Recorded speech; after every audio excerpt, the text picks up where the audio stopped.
रचगोंडा police commissioner Sudhir बाबू ने Meerpet police station हुदूद में पेश आए कत्ल केस में चौंका देने वाली तफसीलात का इंकशाफ किया।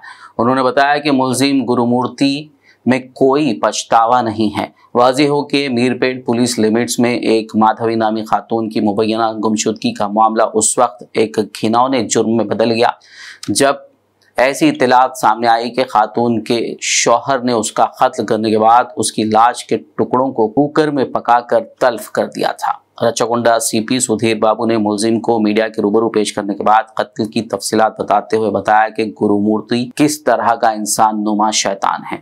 సడన్ ప్రొవొకేషన్ కూడా అనలేము, దీనికి పర్పెట్రేషన్ ఉంది, దానికి ప్లానింగ్ ఉంది, పిల్లల్ని అక్కడే ఉంచేసి వచ్చాడు. ఇతను ఈ విషయాలు గొడవ అకారణంగా గొడవ పెట్టుకొని అతను వైఫ్ మీద దాడి చేయాలనే ఉద్దేశంతో ఎవిడెన్స్ పిల్లలు ఉంటే తెలుస్తుందని చెప్పేసి పిల్లల్ని వాళ్ళ చుట్టాల ఇంట్లోనే పెట్టేసి ఇక్కడ రావడం జరిగింది. వచ్చి భార్య పైన ఆ రోజు మార్నింగ్ ఆవిడని కొట్టడం స్టార్ట్ చేశాడు.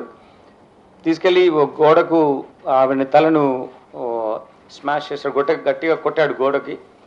She sustained injuries and then అంటే షీ ఫెల్ డౌన్. అప్పుడు పైన కూర్చొని గొంతు నులిమేసేసి ఆవిడ చంపడం జరిగింది. ఇది ఎలా మనకు తెలిసిందంటే ఈ జరిగిన విషయాలన్నీ కూడా తర్వాత తీసుకెళ్ళి నది అక్కడ చెరువులో ఎలా వేశాడు అని అన్నీ కూడా, ట్యాంక్లో ఎలా వేశాడు అని అన్నీ కూడా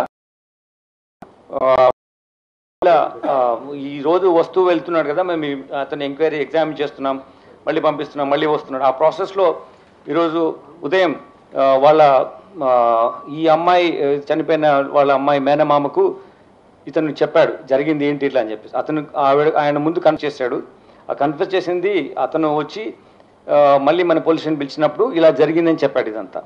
దీంట్లో ఇవన్నీ కొట్టడం జరిగిన తర్వాత ఆవిడ చనిపోయిన తర్వాత ఆవిడ్ని ఇంట్లో ఉన్నటువంటి కత్తితో ఫస్ట్ లెగ్స్ కట్ చేసి, తర్వాత 2 చేతులు, బాడీ పార్ట్ ఒకటి, దెన్ తల, ఈ 4 పార్ట్స్ కట్ చేసి వీటిని ఒక వాటర్లో పెట్టి హీట్ చేస్తాం కదా మనం చిన్నప్పుడు స్నానం చేయడానికి పెట్టుకునే అటువంటి దాంట్లో పెట్టి చిన్న పార్ట్స్ చేసిన అన్ని పెట్టి హీట్ చేశాడు, బాయిల్ చేశాడు. తర్వాత వాటిని బాయిల్ చేసిన తర్వాత ఈ పీసెస్ తీసుకెళ్ళి even it's two I don't understand how a person can behave like this. It's ultimate stature of barbaric nature, inhuman way of doing things. Utterly, it is rarest of rare ways of doing and killing a person this way without ఏ మాత్రం పశ్చాత్తాపం లేని విధంగా. ఆ ఇంట్లో చంపిన తర్వాత, ఆ చిన్న ఇల్లులో చంపిన తర్వాత ఒక ఇంట్లో రెంట్కుంటాడు అతను.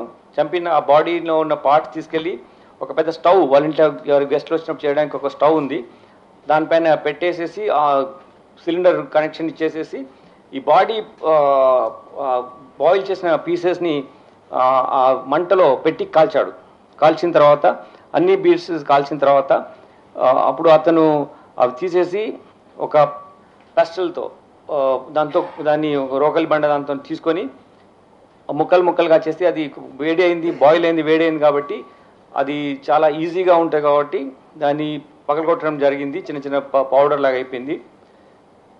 అయితే లొకాట్ ప్రిన్సిపల్ ఉంటుంది. ఇక్కడ నేరస్తుడిగా నేరం చేసినప్పుడు తప్పకుండా ఆయన యొక్క ఎవిడెన్స్ అక్కడ వదిలిపెడతాడు. ఆ వదిలిపెట్టిన ఎవిడెన్స్ని పట్టుకోవడమే ఆ పోలీస్ అధికారుల బాధ్యత.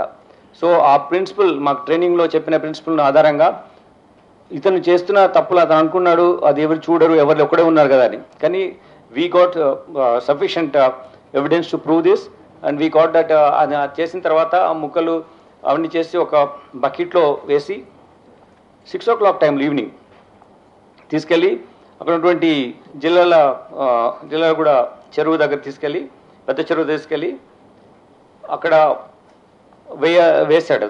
వేసేసి ఒక బకెట్లో ఒక పెయింట్ చేస్తారు కదా, ఆ పెయింట్ వేసే దాంట్లో పెట్టి తీసుకువేస్తాడు. అది తీసుకెళ్ళిన బకెట్ కంటైనర్ ఏది ఉందో అది సీజ్ చేయడం జరిగింది. దాని తర్వాత అతను ashes. I don't understand how to explain it.